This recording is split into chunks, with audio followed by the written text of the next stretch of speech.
Это новости экономики на Якутия-24. В студии работает Нургуяна Иванова.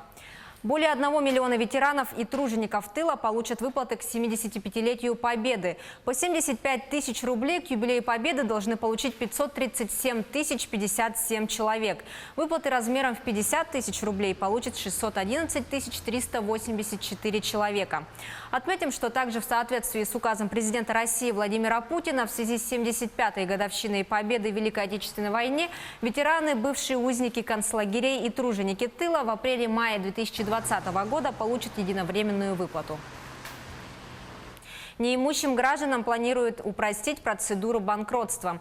Депутаты Госдумы рассмотрят законопроект, в котором предлагается во внесудебном порядке признавать банкротами физических лиц, имеющих задолженность до 500 тысяч рублей. Согласно проекту закона, процедуру банкротства будет проводить не суд, а арбитражные управляющие. Право на внесудебное банкротство смогут получить граждане, лишившиеся источников доходов и не располагающие имуществом, достаточным для удовлетворения даже минимальной части обязательств перед кредиторами. Сбербанк открыл дальневосточной генерирующей компании возобновляемую рамочную кредитную линию на 10 миллиардов рублей для финансирования текущей деятельности. Период действия лимита – 7 лет.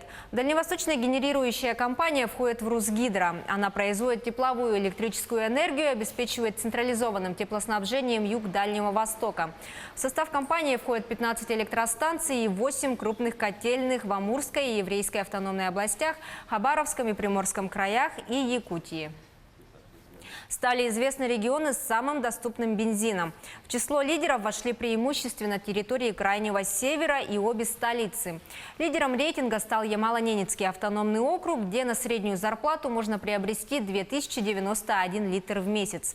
Второе место заняла Москва, третье – Ненецкий автономный округ. Еще в 11 регионах на среднюю в регионе заработную плату водители могут приобрести более 1000 литров бензина АИ-92.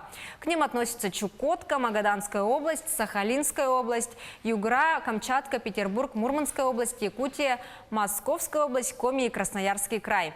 В среднем по России значение доступности бензина АИ-92 составляет 963 литра на одну зарплату. При этом в 68 регионах показатели ниже.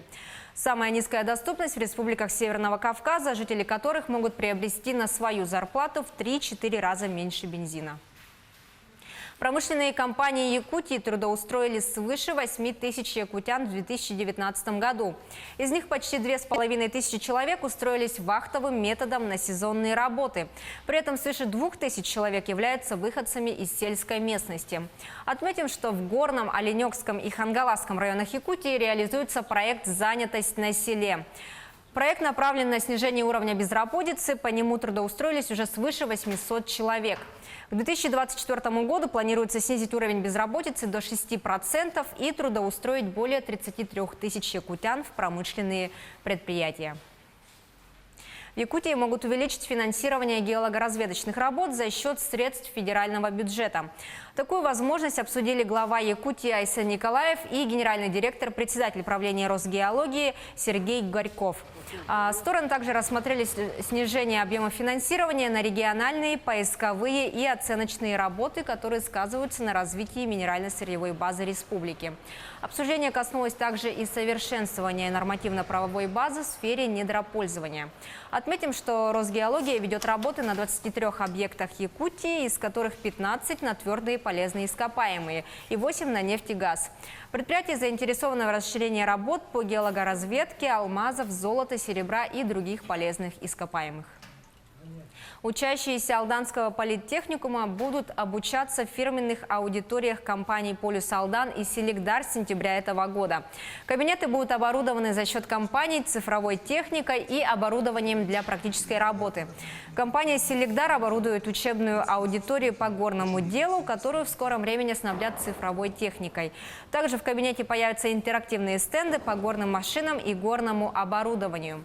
Техника и оборудование стоимостью 3 миллиона рублей приобретается за счет компании «Селигдар». Аудитория «Полюс Алдан» познакомит студентов с процессом обогащения полезных ископаемых. Часть оборудования уже поставлена, и студенты уже проводят здесь опыты. На этом у меня все. Оставайтесь в курсе экономических событий на Якутия-24.